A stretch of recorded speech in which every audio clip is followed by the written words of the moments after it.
All right, well, welcome. Thank you for being here at this CTLE workshop on engaging deaf students in your classroom. This is the second time we've done this semester, and we're very excited, and we'll continue to do it. So we're glad you're here, and we also encourage you, as we offer this in future semesters, to encourage any faculty you know who have interpreters in their classroom and deaf students in their classroom to attend.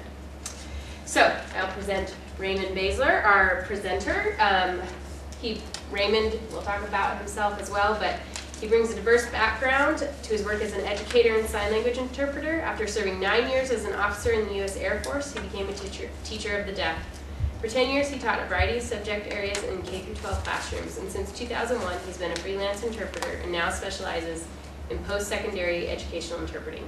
He is also an adjunct faculty in the World Languages Department here at GCC, and teaches courses in American Sign Language and Deaf Culture. He holds a BA in Computer Science and an MS in Aeronautical Science from Embry-Riddle Aeronautical University, as well as a Master's in Education in Deaf Education from Kent State University. So we're very lucky to have him here at GCC and very lucky to have him presenting. Yay! That covered like my first 3 slides. I know. Introduce myself. Hello. My background, which you've already heard. I have been an interpreter since 2001. I've been an interpreter here at GCC since 2006. Initially, I did it on a part-time basis, just kind of in the evenings, and I've kind of transitioned to daytime now. I was a full-time K-12 teacher at the Phoenix Day School for the Deaf for 7 years, and then I taught before that in Ohio. So that's my background. Topics we're going to hit today, we're going to look at a short video from a GCC alum who went on then to get his bachelor's degree from Northern Arizona University. He's a deaf student that went through his program here. We'll talk about deafness in general and deaf people. We'll talk about some of the legal issues involved just in terms of your classroom environment and ADA accommodations, things like that that we're required as instructors to provide to students. Tips for classroom engagement with deaf students, working with interpreters, because I know that's an area of uncertainty for a lot of instructors, and then questions if you have them. And actually, you don't have to hold your questions till the end. You can throw them out anytime. So we'll go ahead and show this short video.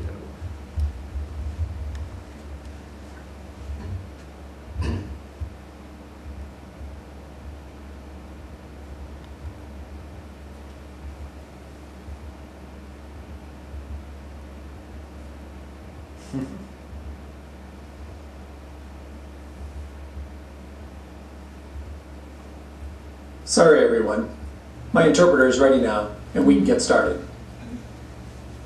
My name is Richard Nichols. Welcome. I grew up in a family with 2 parents and a brother, all of whom are hearing. I'm the only deaf person in my family. No one really knows if I was born hearing and became deaf due to an illness, or if I was born deaf. I like to think I was born deaf. My parents didn't realize I was deaf until I was about 18 months old. So I was almost 2 years behind in my language development. My mother decided to quit her job at Honeywell, and she enrolled in Phoenix College and started learning sign language so that she could teach me my language.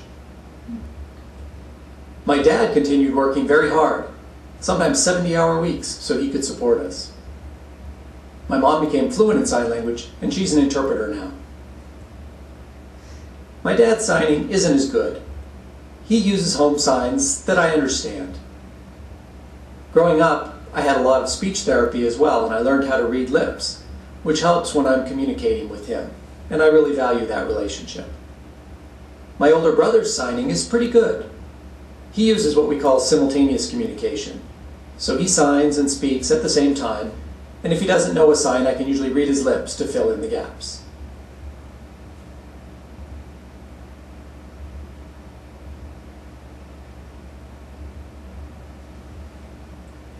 I attended preschool and kindergarten at the Phoenix Day School for the Deaf.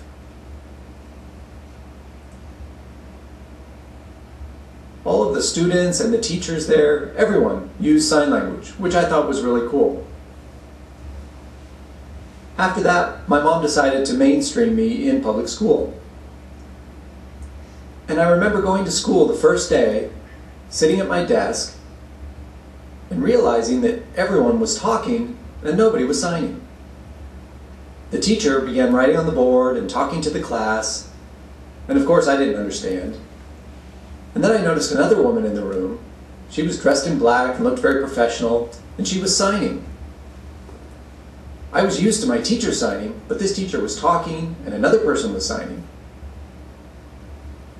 It was a new experience for me, and I began to understand the concept of using an interpreter.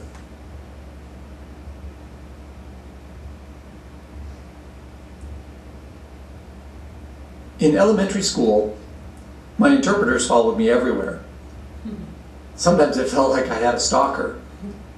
I remember wondering once if my interpreter would follow me home and into my bedroom, into the shower. My experience at Peoria High School was different. I didn't have the same interpreter all day, year after year. I had different interpreters for each class. When I started at Glendale Community College, it was a very different situation with interpreters. The interpreters would meet me at the class, but if I was more than 15 minutes late, my interpreter would leave, and that was on me. In that case, I wouldn't have an interpreter for the class. I had more independence, and nobody was holding my hand anymore. It was an eye-opening experience. Another difference was having a team of interpreters in some of my classes. In high school, my classes were 45 or 50 minutes long, and one interpreter could easily handle that. Some of my college classes were 1 hour and 15 minutes or 2 hours long. I learned that can be exhausting for one interpreter, so they would often work in teams.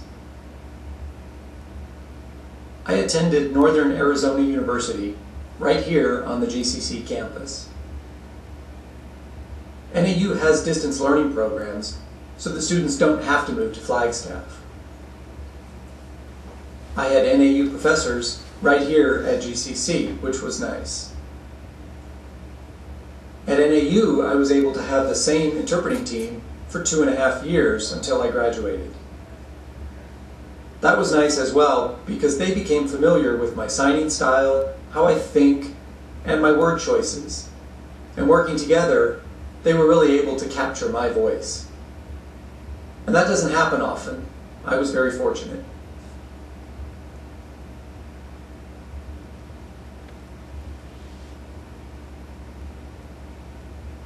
During college, I worked with a variety of instructors, and sometimes there were strange situations that popped up. And I understand, it's not their fault. Many professors simply don't know about deafness, deaf culture, and working with deaf students. For example, once I was sitting in class, and I raised my hand to say something, and my interpreter started to voice for me. And the instructor told them to be quiet, and then turned to me and asked me to continue. I had to explain that I don't use my voice. The interpreter voices what I'm signing. But again, people don't understand this right away. Another example was in an English class. As I was getting ready to leave at the end of class, the instructor came up to me and said, "Don't forget to bring your Braille dictionary to the next class." It was pretty ridiculous. I'm deaf, not blind. But again, awkward behavior happens when people aren't sure what to do.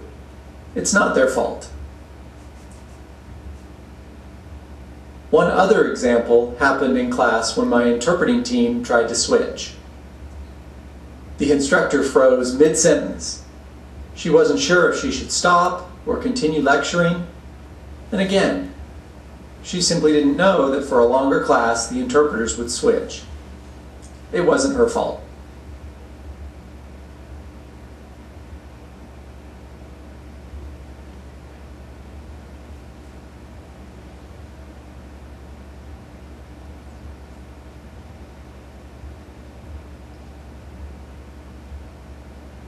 If you're faced with a situation involving a deaf student and their interpreter is late for some reason, there are different strategies that you can use for communication. There's always the old-fashioned method of using pen and paper to write back and forth. You can also use technology, maybe typing on a computer or on a cell phone.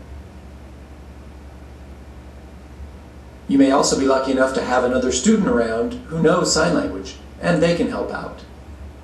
Any of these strategies are better than nothing and can help to eliminate the communication barrier.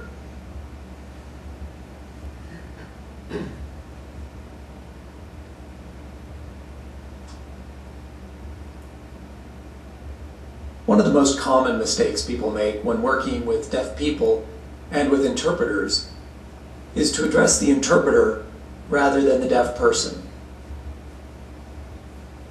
Often I would say something to an instructor, and when they responded, they would look at the interpreter instead of looking at me.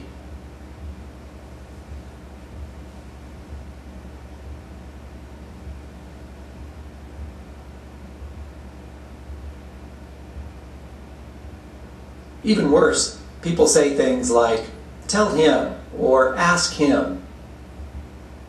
It's important to interact with a deaf person directly. The interpreter is there to aid with communication, but they're not part of the conversation. So always look directly at the deaf person.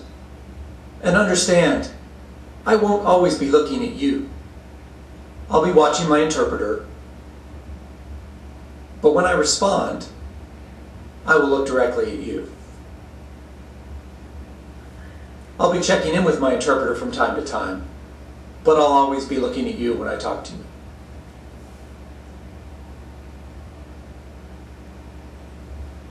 One more mistake that's important to avoid is excluding the deaf student when they have a question or a comment during a lecture. Sometimes instructors avoid calling on deaf students because of the time lag that can be involved in our communication. If an instructor calls on a hearing student, the question or a comment is usually quick, and then the instructor can continue. When calling on a deaf student, communication is a more involved process with the interpreter. It's three-way communication, and it can take a little bit longer.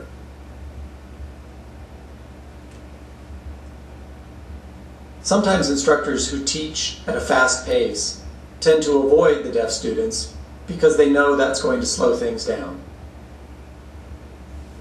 It's important to keep in mind that deaf students want to learn and be successful and earn degrees just as hearing students do. Students with any sort of handicap or disability want to be treated the same as everyone else. Our education is important to us. We don't want to be invisible. We want to be seen just like everyone else.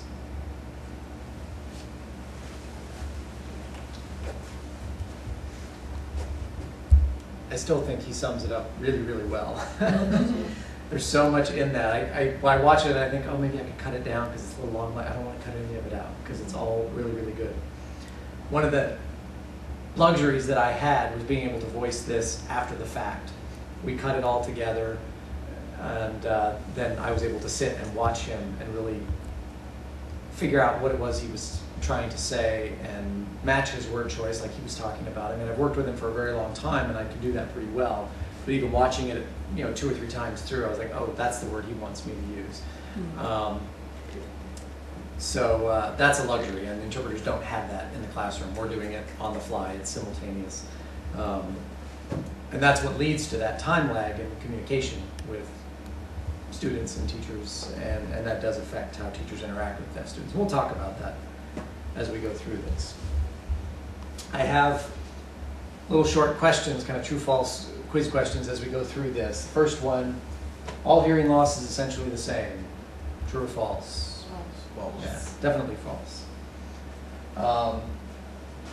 It's a mistake people often make. They think, oh, you're deaf, so they immediately make a list of assumptions about that deaf person.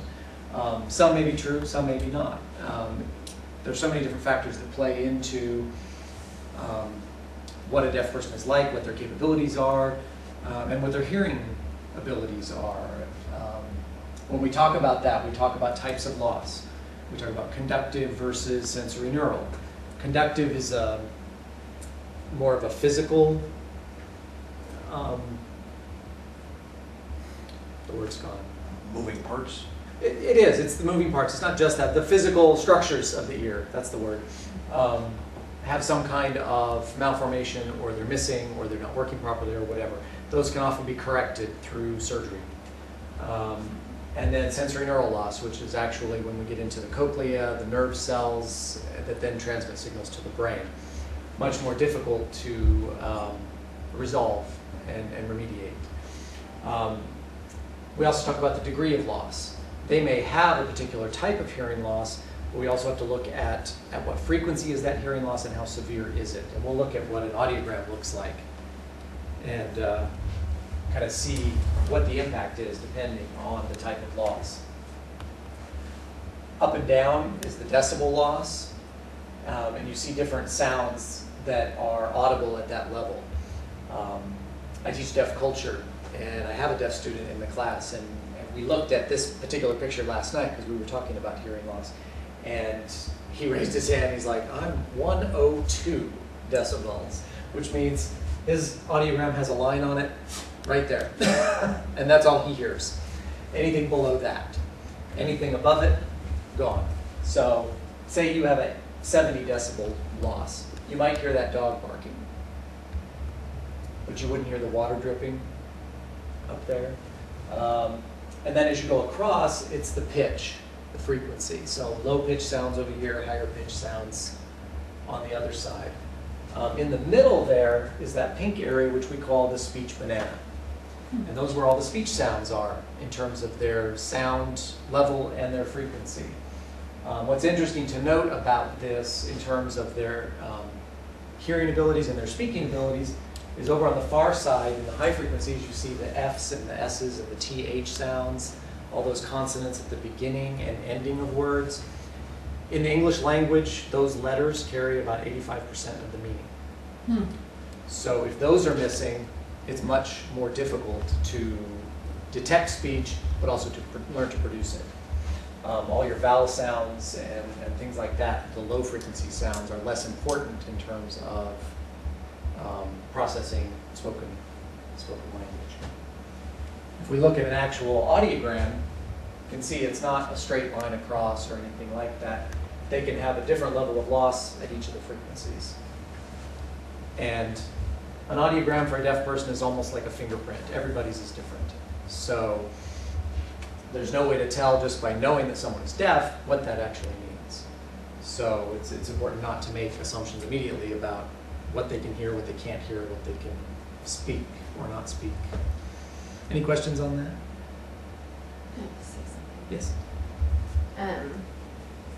I just thought it was really interesting because I teach English 102, and I have 4 deaf students in this particular class, and Chris is in this newspaper article, he's the one in the dark shirt, and he was talking about how much he loves music. And I was like, really? And he was like, yeah, you know that song about the dark horse with the cherries and you know that one. And I was like, yeah, I know that one. And everybody started nodding. And so she indicated to him that everybody was nodding. And he said that he likes to put the speaker down on the floor and turn it up really loud because it has a really strong drum beat. And that he can feel the vibration, and he really loves that, and his neighbors hate him. That's gotta work well for the next one. Can we just go back for a second? Sure.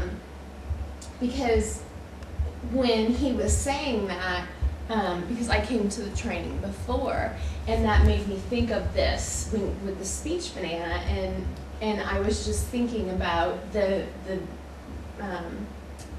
jackhammer. Because I was like, or the lawnmower even, because those things vibrate, and I was like, I wonder where his line is. because, you know, he definitely could feel the vibration, but he said no, because I said, you feel the vibration. He said, no, I hear it. And His perception of it, yeah. And all sound is vibration. And right. whether it goes through your ear or not is not the entire process of hearing. Some people who have a conductive loss, especially kids, because it can usually be corrected, but not when they're super young, they usually wait a while, but they'll have either no ears and they get them reconstructed, or they have skin flaps that are grown over. So there's not an opening into the ear canal. But they put these devices on their head, the vibrotactile devices they're called, that detect sound, and they vibrate that sound. Those impulses are transmitted through the skull, the bone, and it simulates almost normal hearing for those kids. So again, all sound is vibration. What he thinks he hears, yeah, he does hear it, but it's the vibration going in and making its way to the right nerves, and that's what he perceives as hearing. But he experiences music in a much different way than we do. This experiences hearing with that device, so that they're able to detect speech and learn to speak. Yes, yes. It's typically used with children who they've put off surgery for some reason. Either they're medically fragile, that's the experience I had working with a kid. He was very medically fragile. He had no ears, physical ears, but there was nothing wrong with his hearing. The hearing centers, you mean? The hearing centers in his brain and his ear, all of that worked. There was no opening.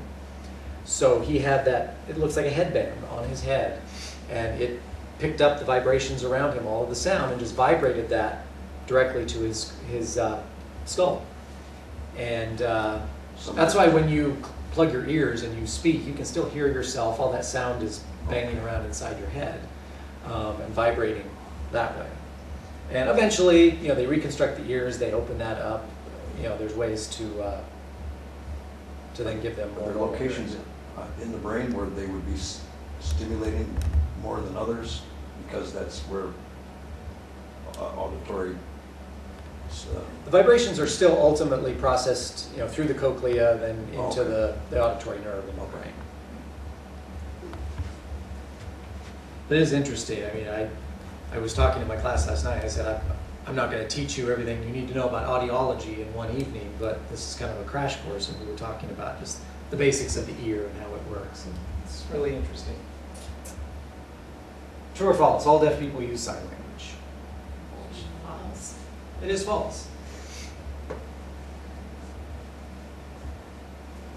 You know, we talked about types of loss, but there are a lot of other factors that play into what makes up a particular deaf person.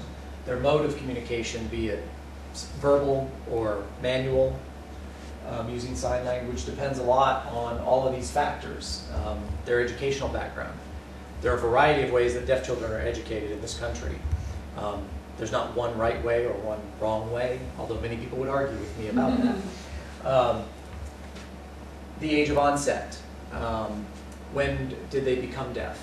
Were they congenitally deaf, born that way? Were they prelingually deaf, meaning they had maybe meningitis before they learned to speak and lost their hearing? Or were they postlingually deaf? Did something happen after they started to learn spoken language? So all of those play into how their language skills develop, whether they're verbal or manual, and what they continue to use as they grow older. The etiology of deafness, the causes, play into that. Some kids are just deaf. My professor in my deaf ed program called them vanilla deaf kids. They don't have other disabilities, they don't have other issues that might affect their learning of language or anything like that. But then there are kids who do have other issues. So that can affect whether or not they learn to speak or learn to sign, or how well they learn either of those. Degree and type of loss, which we talked about. All of those affect language acquisition. One of the big ones is whether or not their parents were hearing or deaf. A deaf child who has deaf parents is exposed to language from day one. Their first language, their L1, is sign language. A deaf child born to hearing parents is not necessarily as fortunate. Some parents learn to sign, some do not. So that child may be deprived of language, all the way up until they enter school. And then there's the issue of the deaf community. And notice the big bold D with the underline. We call it big D deaf. And that refers to deafness as a cultural identity. And not all people who have a hearing loss choose to join that culture. Typically, people who join the deaf community use sign language. Some people who have a hearing loss grow up in an oral program. They didn't really learn sign language. The focus was on speech. Their parents don't sign. They never socialized with people who sign. They live in the hearing world. So that affects whether or not they use sign language. A lot of those people go somewhere and are exposed to a group of signing people and immediately connect with them in ways that they never did in the hearing world. And so they transition. That does happen. I'm thinking, but I don't know, so I'm asking, a child that's born deaf to deaf parents and they begin language acquisition from day one, have there been studies that compare that, the rate at which they learn language to hearing children? Absolutely. Yeah. I don't know statistics, but Yeah. I do know that the early formative years for language development are 0 to 3, and if that period is missed, and for a lot of deaf kids who are born to hearing parents, it is missed. Right. It becomes exceedingly difficult to become fluent in any language in the rest of their life. It's a constant struggle. So hearing language kids acquisition, or deaf whatever kids, fashion, yeah. is important in the first 3 Yeah, years. regardless of mode, it's Yeah. very important.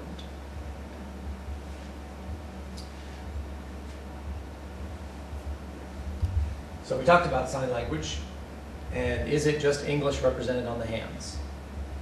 And of course, No. the answer is no. It can be. There are signing systems, mostly invented systems that were invented for educational purposes, for one of the many different ways that is out there for educating deaf kids. But when we talk about American Sign Language, it is a language unto itself. It has its own grammar, it has its own syntax. You can convey concrete, abstract with the language. I have a former professor that I maintain contact with, and he is in the computer science field, and that's my connection to him because my bachelor's is in computer science. And I still see him when I go to Florida, and we were chatting one evening at his home, and I was talking about what I was doing because it's so very different now from what I was doing back then. And he had a lot of questions, and one of the things that he sort of just casually said, he's like, well, deaf people, they really can't talk about, they can't carry on conversations about abstract things. It's all very concrete. And I just looked at him, and here's a man who has 2 PhDs, and I just, it startled me at first. I was like, wow. But again, like Richard said in the movie or the film clip, people just don't know. And sometimes I expect them to know, but you can convey anything in the language that you can convey in another language. It has its own idiomatic expressions. It changes over time. It evolves like all languages.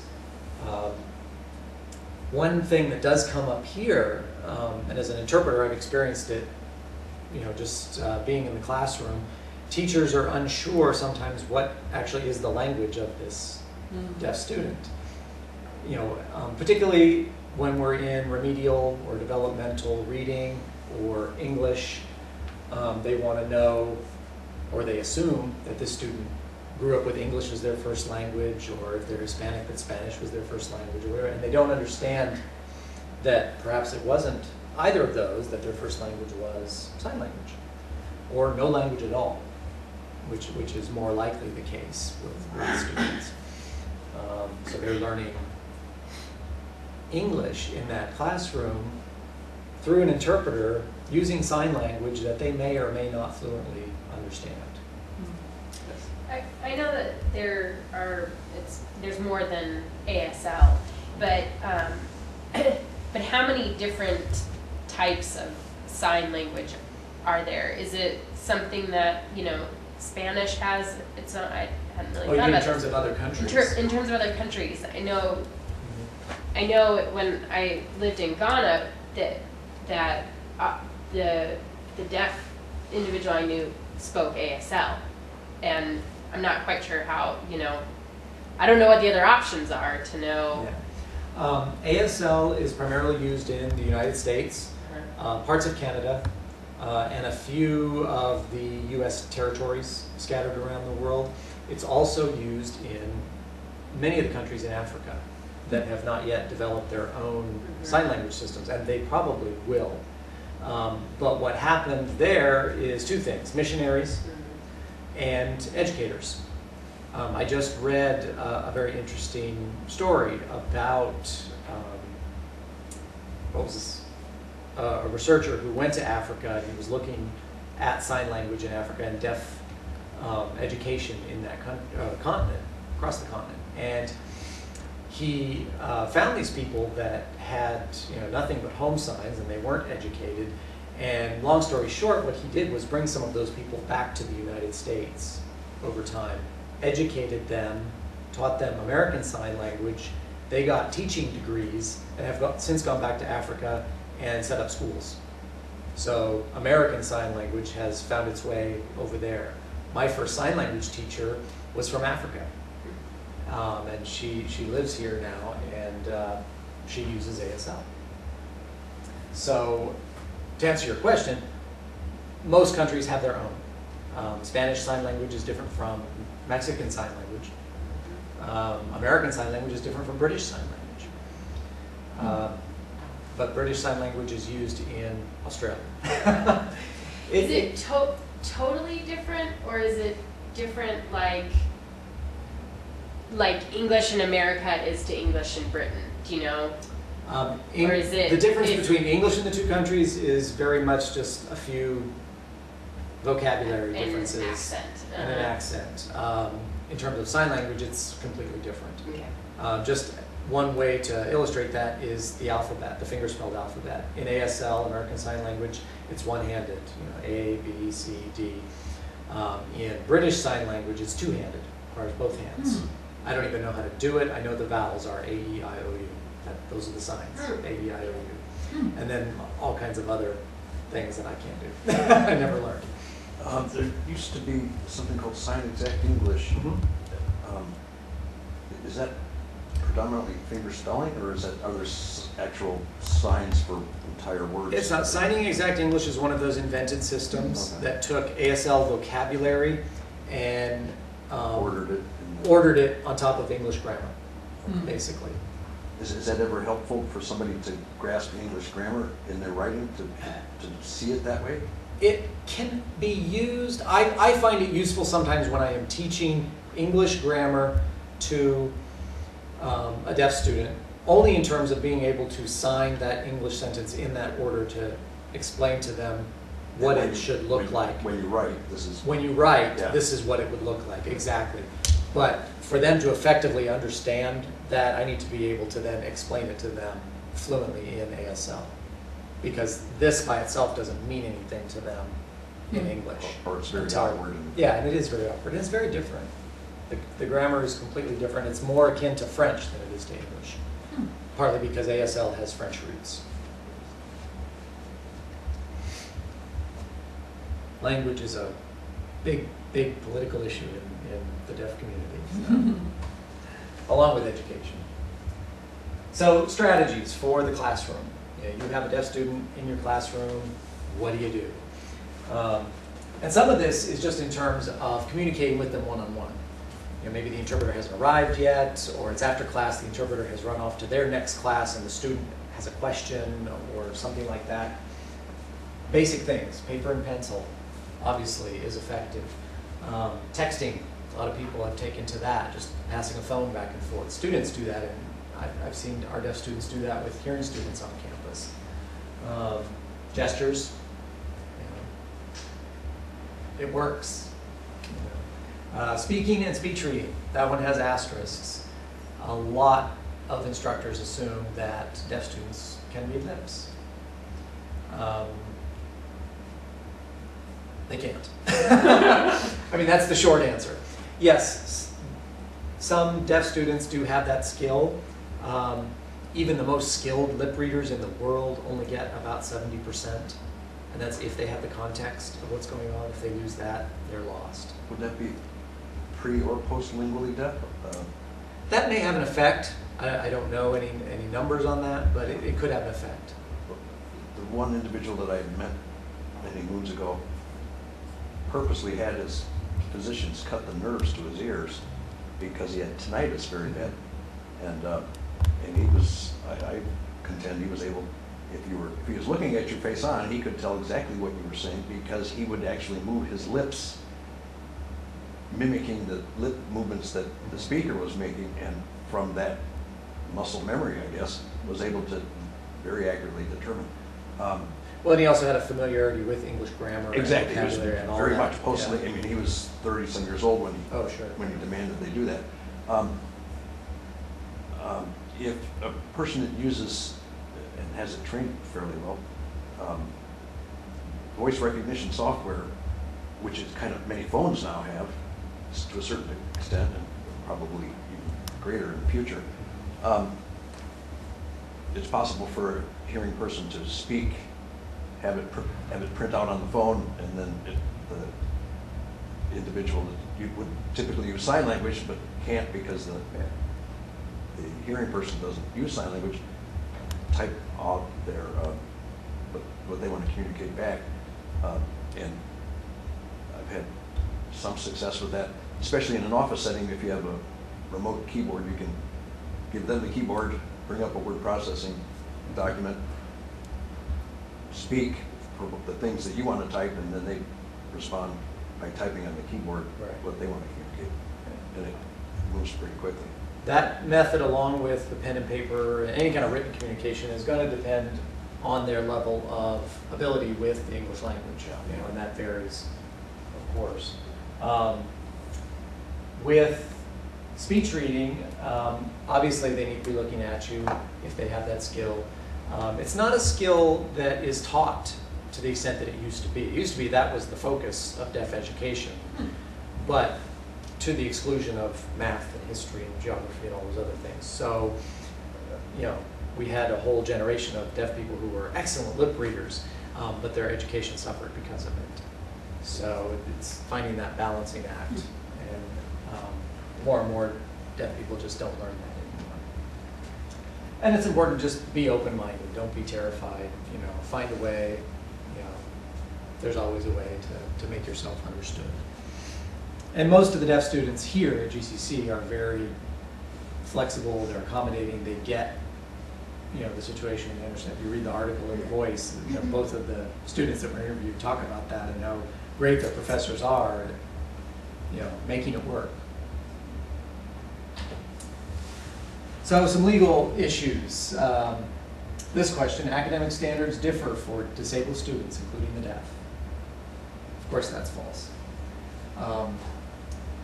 You might be surprised by what I hear from classroom instructors around campus, though, and what they think or what they are willing to do, and sometimes they'll ask me as the interpreter, well, what should I do? That puts me in a difficult position because as an interpreter, I'm not supposed to have an opinion on that. As an instructor and a deaf educator, of course I have an opinion. But no, the standards are the same. In the last iteration of this workshop, the questions did come up related to this. I teach English, or I teach history or economics or whatever, and I get a paper from a deaf student, and sometimes it's readable, sometimes it's not readable. What do I do with that? How do I approach that? It's a difficult question, and my answer to that is to think about what's the focus of the assignment. Obviously, if it's an English class and grammar is important, then grammar needs to be the focus, and if that needs to be corrected or graded harshly, then that happens. But when I teach ASL, sometimes I have students who are Spanish speakers, native Spanish speakers, and their English is weak, but they're taking American Sign Language. Not a problem. But then I sign a sentence for a test, they have to write it in English. And what I get is not always accurate English. But did they get the gist of what I signed? Yeah. So then it's fine. You know, there might be vocabulary errors, things like that, that are much more important for me to point out and to grade. But the fact that they, you know, left out a the, or, you know, their preposition is the wrong choice or whatever, if that wasn't the focus of what we were learning in that, then it's something that I'm flexible on. So everybody has to make their own choices as an instructor, you know, how they're going to grade things. But that's always my advice to instructors is, you know, what is the assignment about? Do you find that the students, does it work the other way? Because I haven't had a deaf student who's done this, but I've had other students who think that the standards should be different for them based on their disability. Right. So, and then I've called Mark. Yeah. Just my experience here at GCC is I do see that more often from other students that are served by DSR, not so much from the deaf students.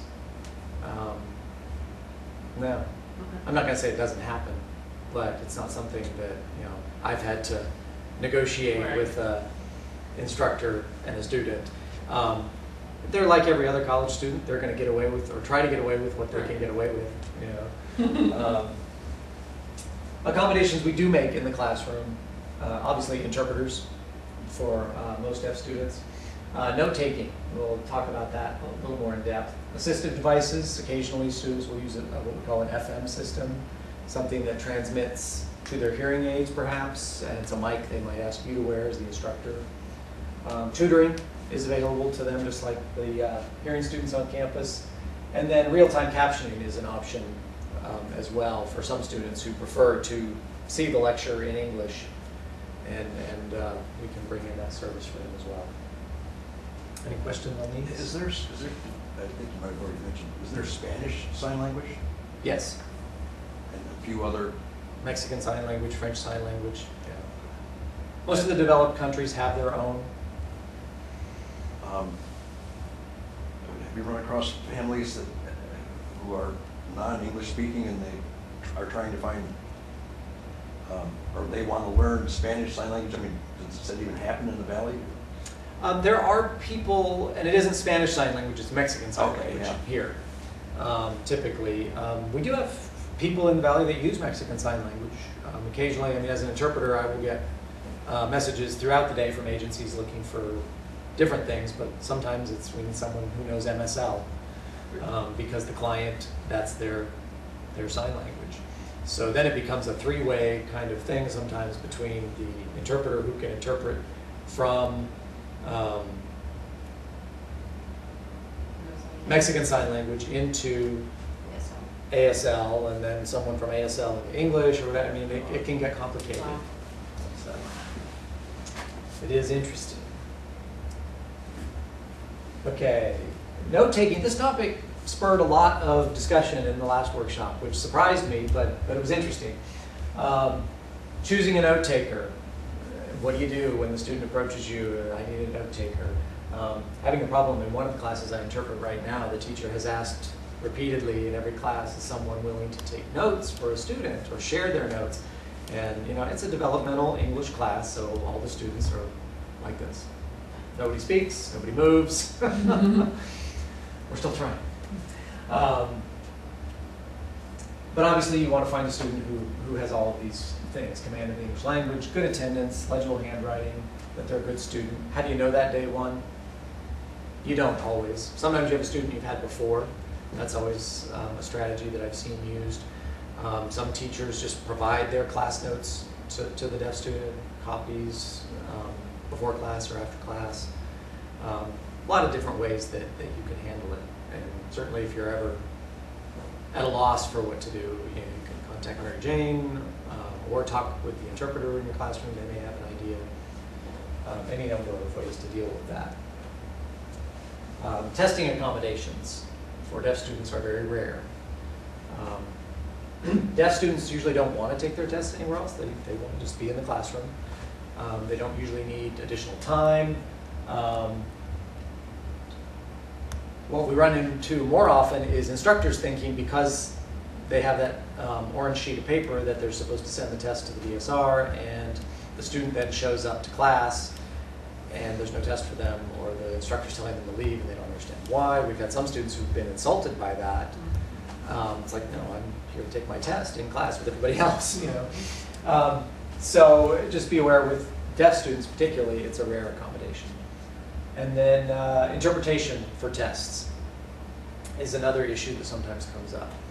Interpreters at GCC do not interpret the written word. It's not that we can't do it or we don't like to do it, it's just that's kind of the policy that has evolved. If it's a written test, the student should be able to read that. If they have questions, they can certainly ask. We can interpret that. We interpret instructions if they're verbal for the student. So the only thing that becomes problematic is when the teachers think that we're there to interpret every single test question for them, which we're not.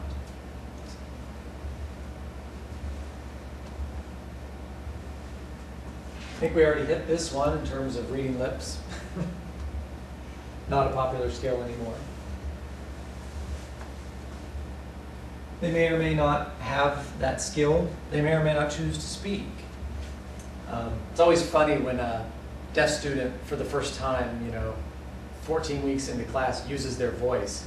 Every head in the room turns and looks at them. What? They can talk? Often they choose not to. Their primary mode of communication is manual. So they may speak or they may not. They do want to be recognized, when they participate in class.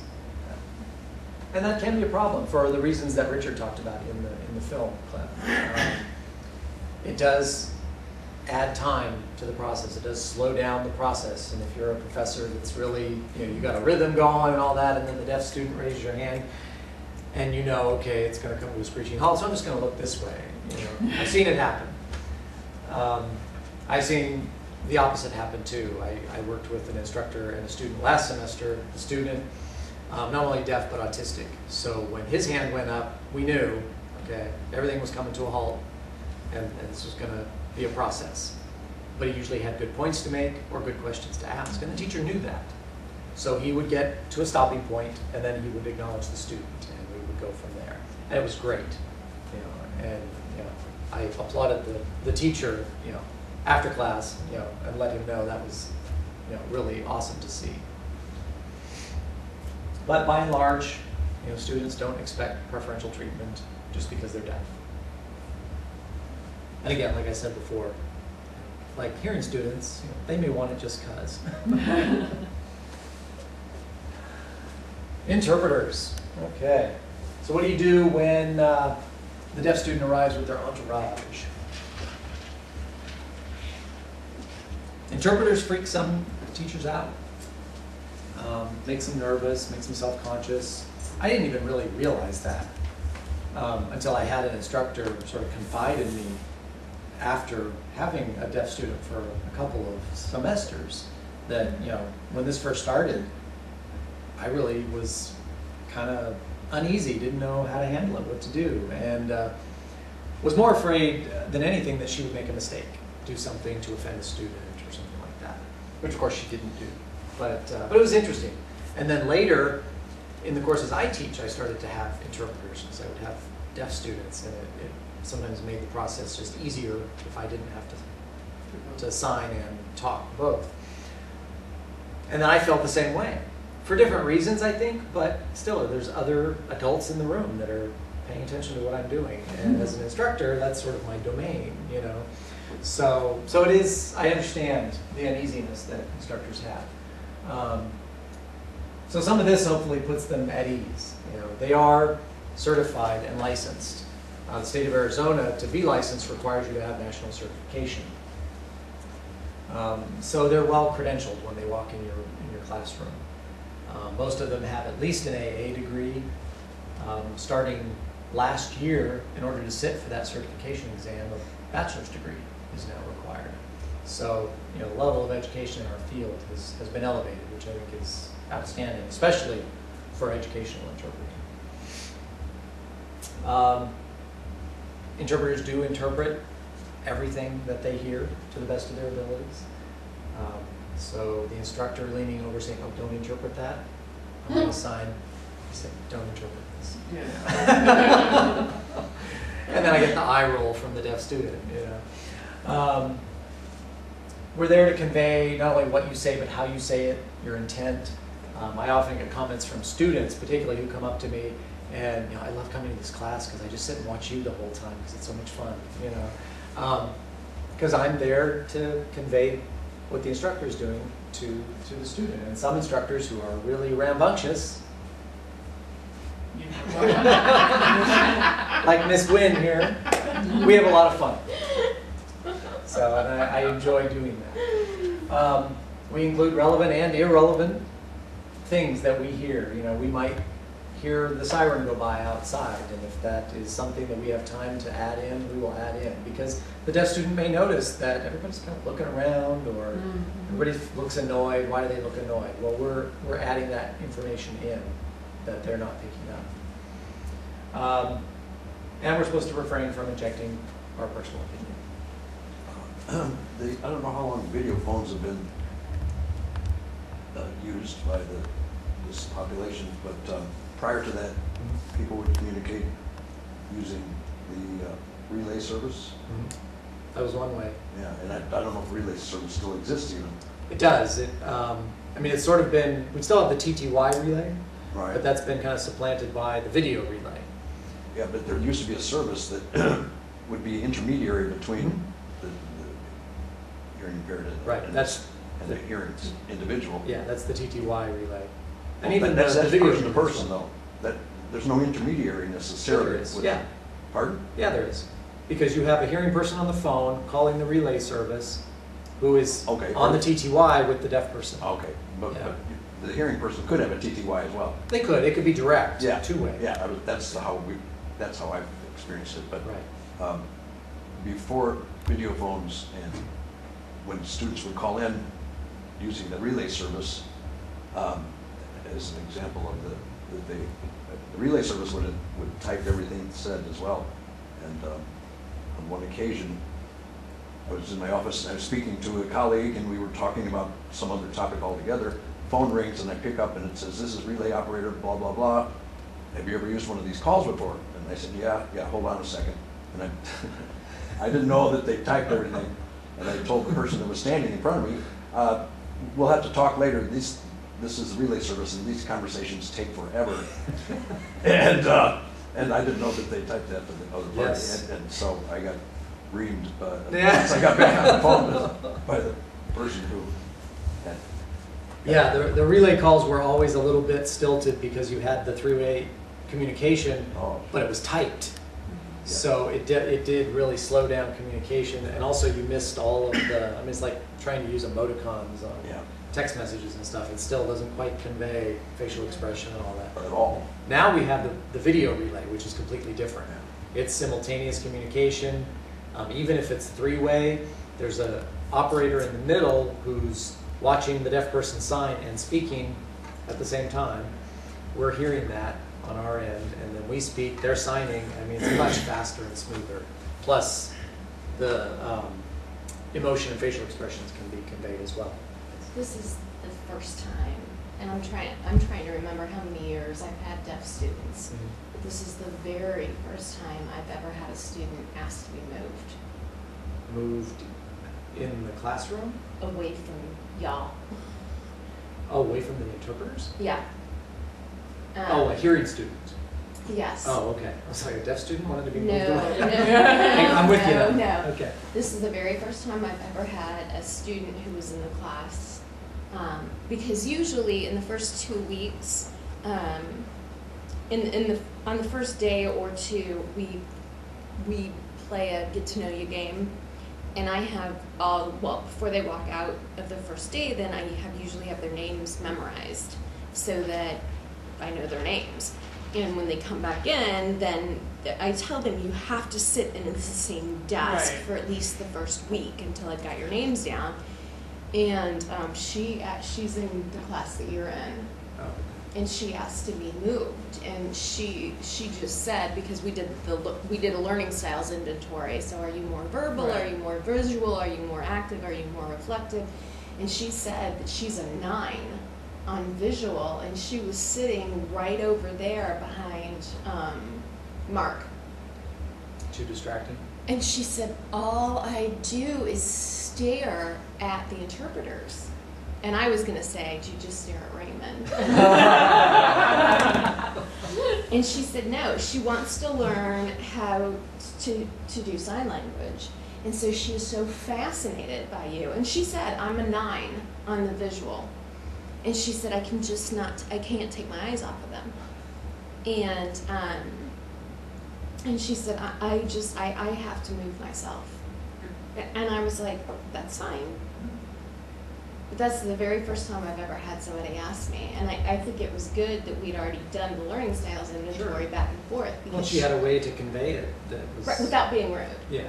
to me, because I was just like, you want to move away from my deaf students? I was like, but she was, she was upset but she said she can't control herself. I can see that. I mean, it's very visually distracting. It's visual noise. And to someone who's not accustomed to that, I mean, they're there to learn English at this particular point in time. So, Right. If she recognized that, I mean, good for her. What's the average time for most individuals to begin to ignore the interpreter? For example, faculty or other students? For faculty, I don't know, probably the first day. I think they get over it pretty fast. Students, I mean, faculty aren't looking at us, Right. Which is interesting because I've worked with faculty as their interpreter, and then they've later been in a room where I was interpreting, but they were in the audience and they could watch me. And they came up to me afterwards, one of them, and said, I've never just sat and watched you. It's fascinating. Right? And I never really thought about it. But yeah, they're over here. They're not paying attention to me because they're so focused on what they're doing. Students, on the other hand, are not so focused necessarily on what's happening in the classroom. They have plenty to look at, and they're all over. But it takes a week, sometimes 2 weeks, before students start to ignore us, in my experience. Are the interpreters always in the front of the classroom, or can they be anywhere that they and the student using them would prefer? We typically defer first to the deaf student and also to the faculty member as well. They may have a preference as to where they want us in the classroom, and so we'll work with them on that. But first and foremost, it's where does the deaf student want to be? Typically, it's in the front because that just works better. And deaf students are used to that, so that's where they kind of gravitate towards. I have been in other situations. I interpreted traffic school a few months ago, and I was sitting in the front, and the deaf person came in the back and got my attention. It's like, I'm sitting here, come on. And I'm like, okay. So I moved my chair to the back, which is fine, whatever. Many veterans now are, rather than desiring to sit in the front, they specifically request to sit in the back with no one behind them. Sure. And you may find that as time goes by. That's interesting. I hadn't thought of it. That makes perfect sense, though. You had one person Yeah. ask. Absolutely. Okay, other notes about interpreters. We typically don't share information regarding a student's disability. Often we don't even know, beyond the fact that they're deaf, what else is going on with this student. Some of them we've worked with for a while, so we know more about them, but it's a violation of FERPA and probably a couple other policies for us to divulge that information. We don't edit or censor, do we? No, you don't. No, we don't. Interesting note about editing and censoring and all of that. Interpreters come from all different backgrounds, and they all have different comfort levels with graphic language and the variety of language that instructors use in the classroom. So you won't know what they're doing necessarily, but when I catch them doing it, I give them help, because we're not supposed to censor. We're there to convey the message and the intent and give them the same experience as everybody else. And when everybody else in the room is laughing because the instructor just dropped the F-bomb, they're sitting there, if you didn't, they're sitting there going, what's going on? So they feel like an idiot. You So- edited out all the ums though for us, right? Sometimes. It depends. It really does depend. I mean, there are instructors, it's not so much of an but there are instructors who will pause, or they'll say, and my hands are in the air, so I'll be like, and then eventually my hands get tired, so I just put them down if they're still waiting. Right. But, you know, that is conveyed, you know, differently visually than verbally. But if it's really, really annoying and everyone in the class is annoyed by it, and it's like, okay, someone in the room is counting them, I did that in college for one of my oh yeah, students. Oh, My great. instructors, yeah. then, and if we know that, and often we do as interpreters, because we can hear the little whispers and all of that, or we'll even have students talk to us on breaks, like, oh, can you believe, you know, so then we'll start conveying that, you know, you know, I mean, we'll spell it, you know, that kind of thing, so, and that way they have the same experience as everybody else in the room. So you they know. can get another too. You Yeah, give them the bingo exactly. card? Do you give them the bingo card? The bingo card. Explain. Didn't you? I know what you're talking about. Oh, okay. I do not. No. You're gonna We get used yourself to in have trouble. the bingo card. We always did that in college, and we do that in meetings, you know. So the bottom line is, the bottom line, we're gonna bottom line this, people. And so we like, check, and check. And so like any of the phrases that they use all the time, we literally would have bingo cards. I'm with you now. Remember once when we were talking about the fair, and I told you about fair bingo? Yes, Yeah, I do play that yes. with my friends. Yeah. The state fair. That's a whole different world. The state fair. State fair. We have bingo cards. Okay, anyway, let's see. We don't participate in class discussions as the interpreter. Usually. And I add the usually. Partly for myself. A lot of interpreters won't. There's a line, I don't cross it. Sometimes instructors want us to be involved. I interpreted for Richard for 2.5 years in the NAU COM program. You don't get to be a wallflower in the NAU COM program. You are involved. Everybody in the room is involved. And initially, we were a little kind of anxious about that. It's not our role. We're not supposed to be doing this. Bad interpreter. But I understood the point of it over time. And so, you know, it was appropriate to be involved.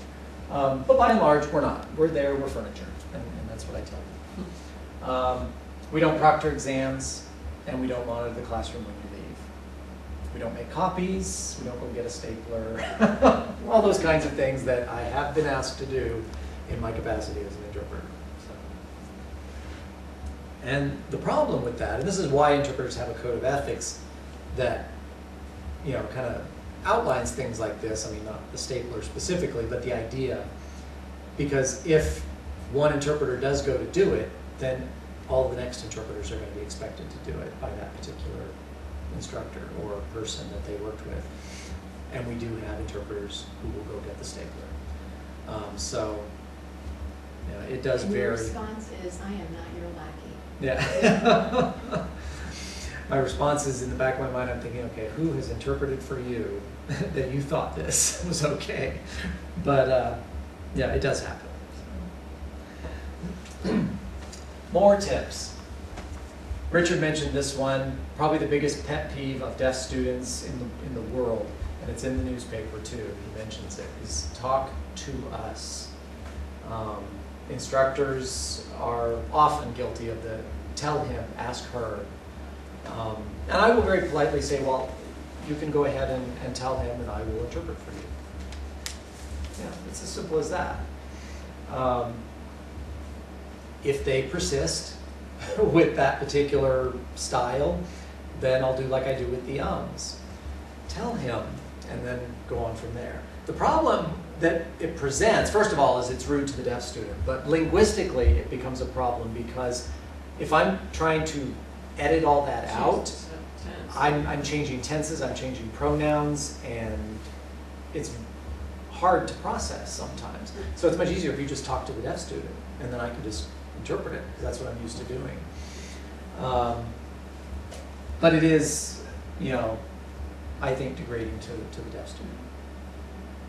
Encourage turn-taking in classroom discussions. That's a big one for your interpreters particularly.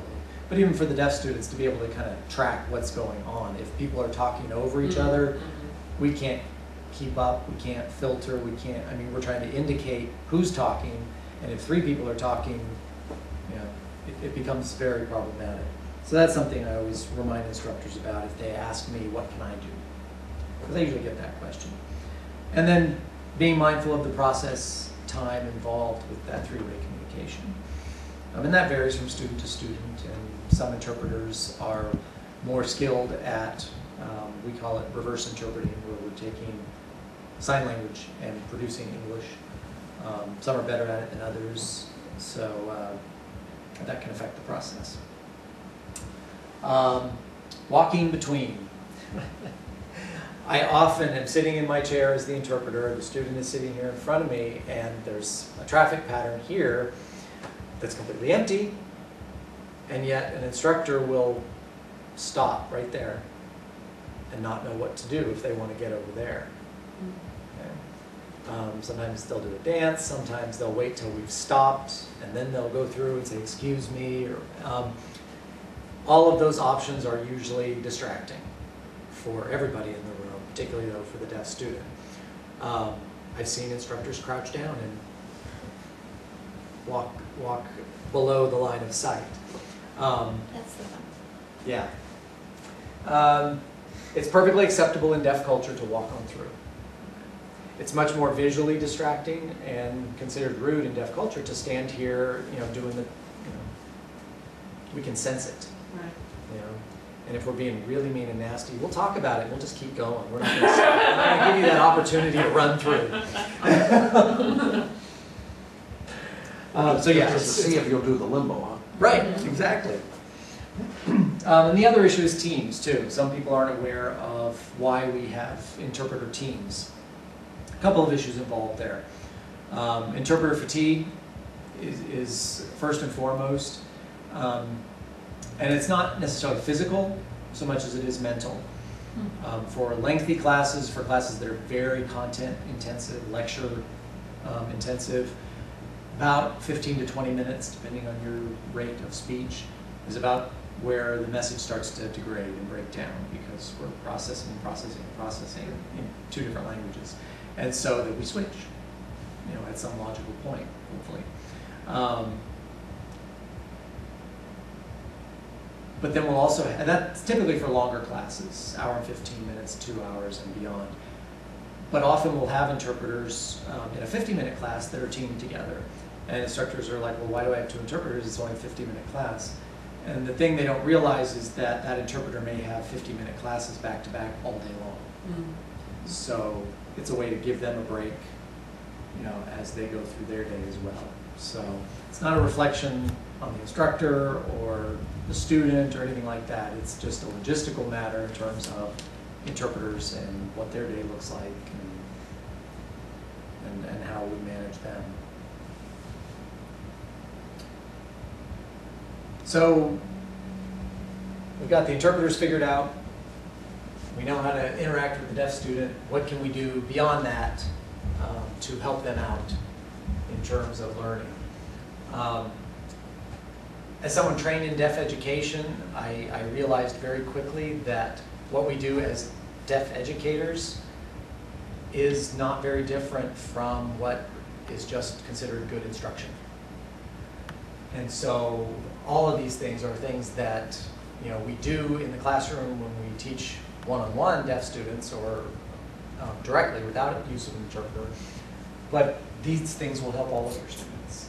You know, using visual aids, eliminating unnecessary background noise. And some of the rooms on this campus are horrible in terms of fans and I don't know what's going on above the drop ceiling sometimes. And then there's, you know, the instructor to your left and your right and behind you, and it does get noisy. Did you manage to translate in the PS building when it was raining? I have been in there when it's raining. It gets quite loud. I have metal roofs with no soundproofing. Yeah. It sprinkles and it sounds like it's hailing. Yeah. It's awesome. You get to yell over it. Quality. Yeah. It's great. But it won design awards. Yeah, and I guess, you know, you're in Arizona, so how often does it really rain? Because they're banking on that. Showing films with captions enabled. And we know that's not always a possibility, but to the maximum extent that you can, we always ask teachers to, it's my first question when they say, I'm showing a movie today, is it captioned? I don't care if it is or it isn't, but know one way or the other. Because it's uncomfortable for them and for the students and everybody else when they're spending 15 minutes, and it's a waste of their time too, spending 15 minutes trying to figure that out. So it's usually pretty simple to determine. If you don't know, you can certainly bring it to the office. Mary Jane can tell you, is it captioned or not?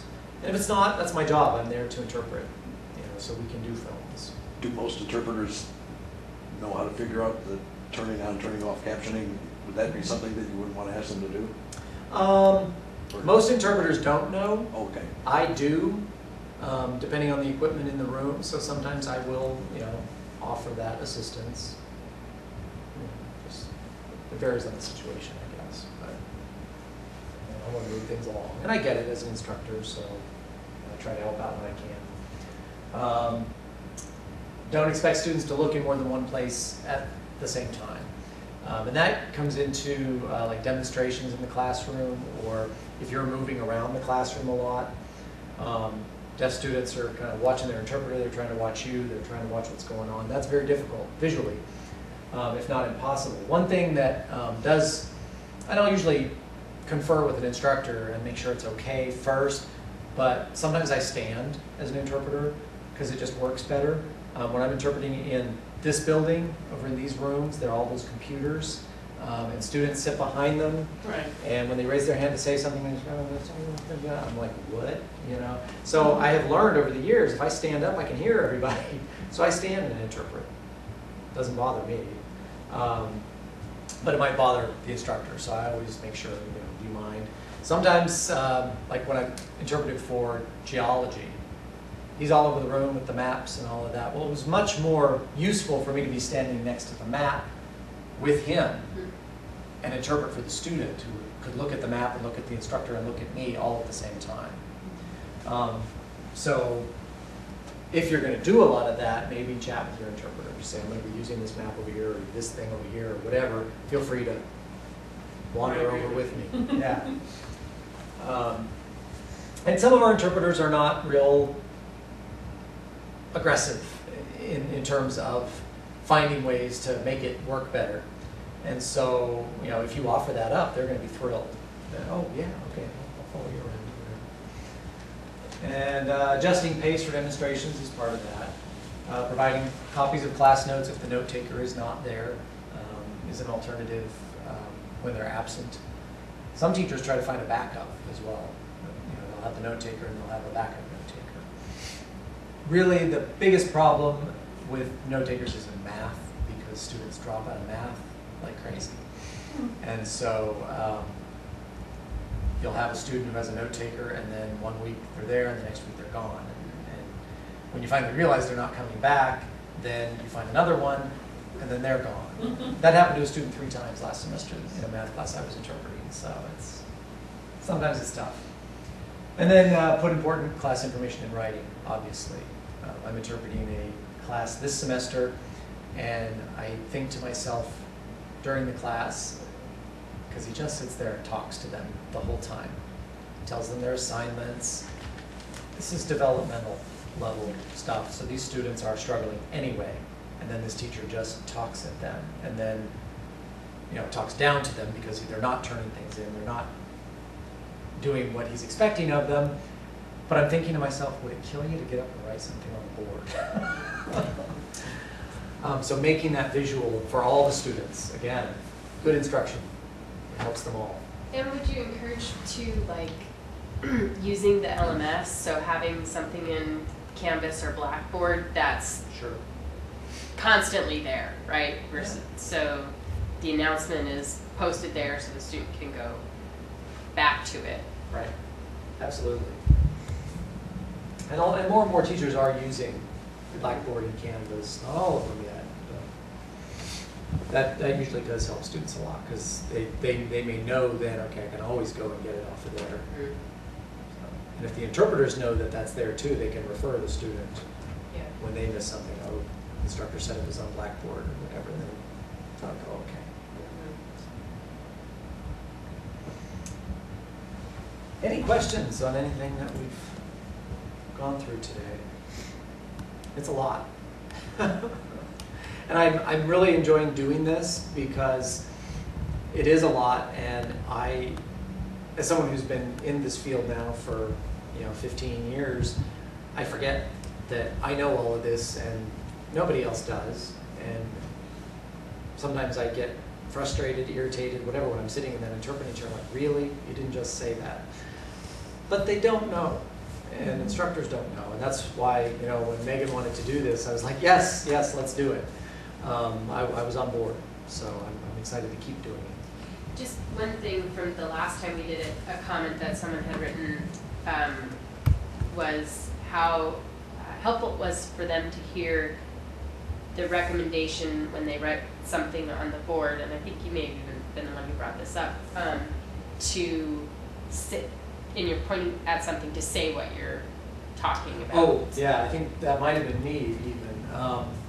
Yeah, as an instructor, when you're standing up at the front of the room and referring to this and to this over here and that over there, when you start to see your interpreter in the chair going like this a lot, what's this, what's that?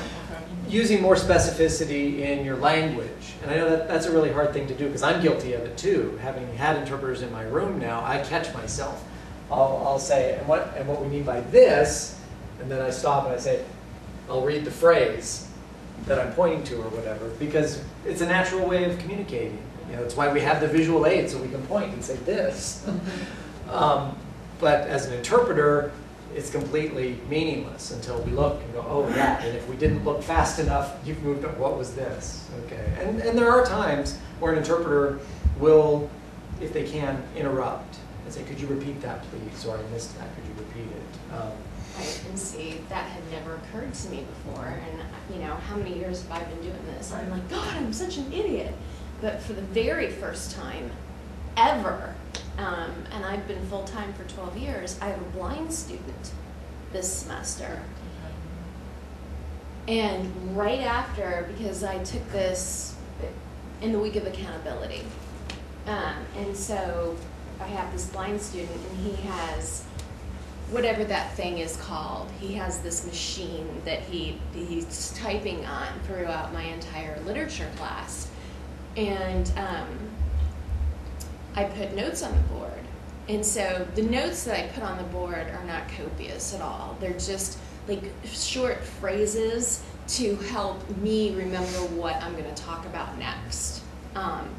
And so as I was writing on the board, after we did this, I was like, okay, I'm just going to put a couple of phrases up on the board to help me remember where we're going to go to next. And so I said, so I'm going to write up here, American history, colonialism to 1865. And so I slowed down so that as I was saying it as I was writing it.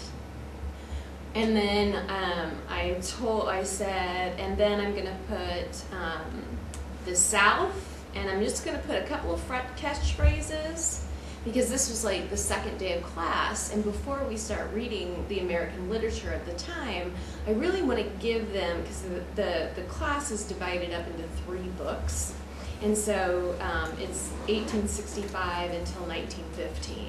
And so what I do is I give them an idea of what's going on historically in that period. And so I put the South, and then I just put, I put the money sign, and then I put slaves and rich men. And so I put a couple of catchphrases so that I could kind of talk about what was happening in the South right after the Civil War.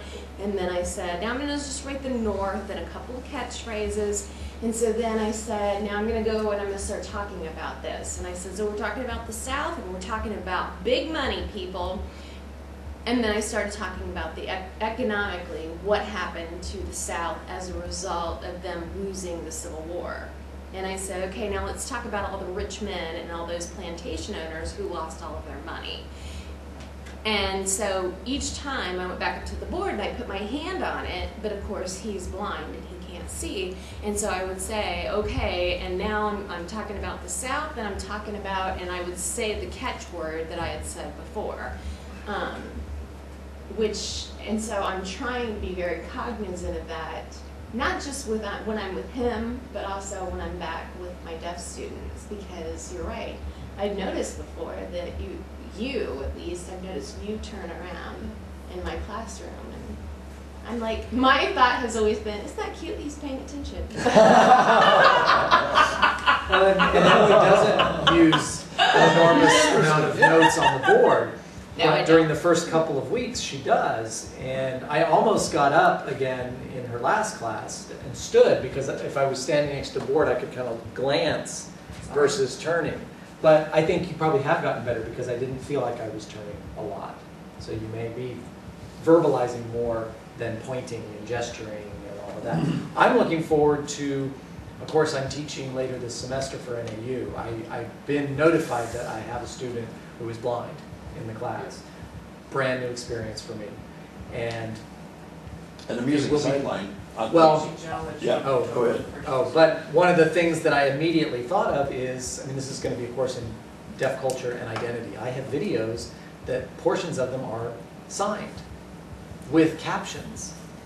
So, for the signing impaired. But they're not voiced. There's no voiced. So the people in the room can see the person signing, they can read the captioning, except that he won't be able to. And I still haven't really sat down and thought, what are my options there? I'm going to have to figure that out. So it's going to be an experience for me, akin to what instructors go through here when they have a deaf student. And so I'm kind of looking forward to that. Just going to see what it's going to be like. I don't know if the captions are something you read, but you could read them either in advance or have somebody else read them. Yeah. There are services that do video descriptions, verbal descriptions. There's a communications teacher here at an evening class with a blind student in it. We used a guide animal, and so she could not see anything. She goes to class, the classroom is empty. On the chalkboard in front says, "Dear class, everybody come to the student union." Oh my. There's a presentation going on that I want everybody to see. And she sat there waiting, thinking, what the hell's going on? And then finally, some other straggling visual sighted student comes in and communicates to her that, oh, they're over in the union. So a week or two later, she convinces the class, she puts on the board Braille dots saying, we're all outside around the other side of the building.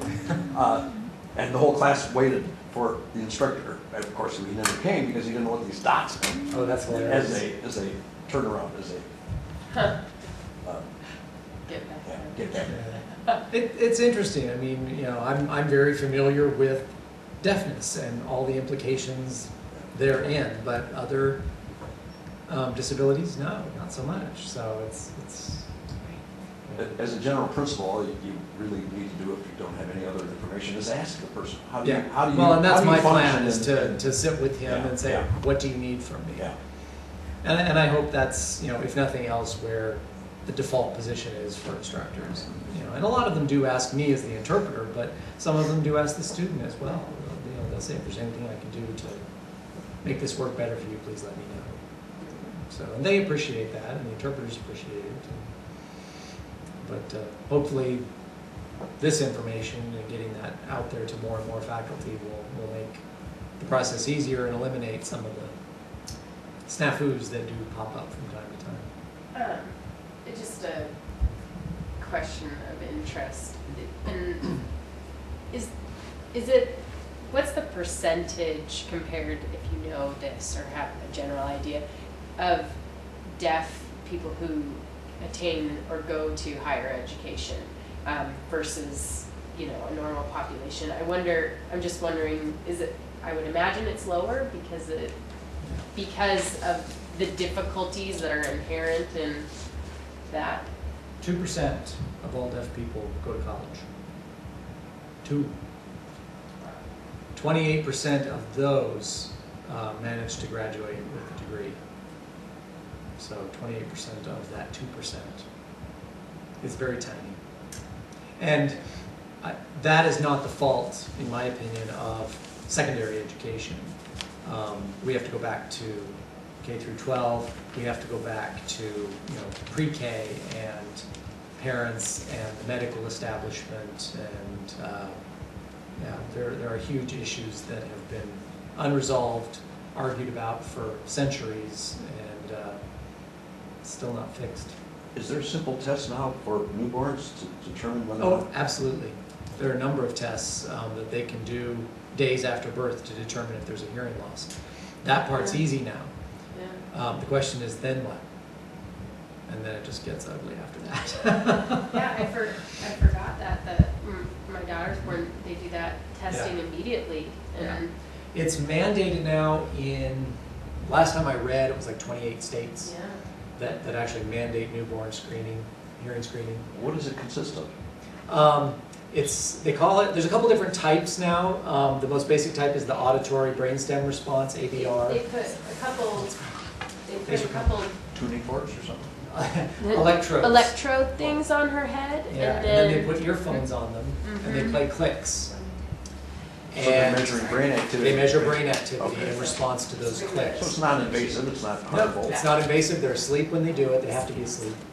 And with the newer versions of the test that use computer extrapolation and all of that, they can determine the level of the hearing loss, what frequencies, all of that kind of Is it stuff. expensive? Why would all 50 some states not have it? I don't know how expensive it is. I'm sure it costs money. All things in Yeah. a hospital cost money. It was interesting because my daughter, so she's 20 months old, so this is, relatively soon, recently, but she failed it the first time, and I think because just It's set up improperly. it's set up, or whatever, but it was, but I think that was like the biggest ordeal of a thing that we had to do, because everything else, they walk in and check her and touch her and maybe poke her and stuff, but that she had to go into this separate special place and had to have this put on her, and So it probably was expensive. I would, That'd be my guess. Yeah. Yeah. and you have to have people trained and Sure. using the right thing. But the impact, like you say, if they don't get some kind of language in the first 3 years or so, they're way behind Right. the curve. And identification used to be the big issue. Kids, even Richard in the video clip, wasn't identified as having hearing loss until well after 18 months. So already we're into the language learning years. Kids now can be identified, Day one. day one, yeah. So that's not the issue anymore, typically. Now the issue is, okay, we know they have a hearing loss. Yeah. What do we do with that information?